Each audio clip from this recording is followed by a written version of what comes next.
Ευχαριστούμε. Λίγα λόγια για την δεντροφύτευση και το μήνυμα που θέλετε να στείλετε σήμερα. Σας έχουμε δώσει το λόγο μας ότι θα δεντροφυτεύσουμε ό,τι ακάλυπτο χώρο έχει η πόλη μας, γιατί το έχουμε ανάγκη. Αλλά σήμερα είναι μια ειδική δεντροφύτευση, γιατί βλέπετε όλο αυτόν τον κόσμο που είναι εδώ. Βλέπετε ότι στα πλαίσια της κοινωνικής εταιρικής ευθύνης και στις πρωτοβουλίες που πήρε η Αντιδημαρχία Πρασίνου έχουμε φυτεύσεις οι οποίες είναι φυτεύσεις μεγάλων δέντρων, αλλά αυτό που μας χαροποιεί ιδιαίτερα είναι γιατί βλέπουμε 100-150 εργαζόμενους, οι οποίοι όμως είναι και πολίτες και σήμερα ευαισθητοποιημένοι είναι εδώ.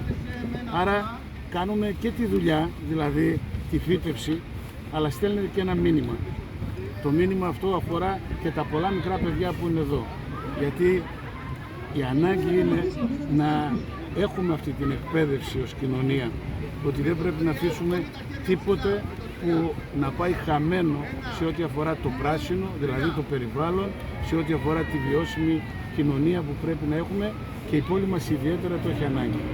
Τους ευχαριστώ όλους πάρα πολύ και τα στελέχη της Αντιδημαρχίας, τον Αντιδήμαρχο, τον κύριο Διαμαντάκη, αλλά και την Lidl και τους εργαζόμενους, γιατί σήμερα στην καρδιά της πόλης έχουμε πάνω από 100 φυτεύσεις μεγάλων δέντρων. Ευχαριστούμε πολύ.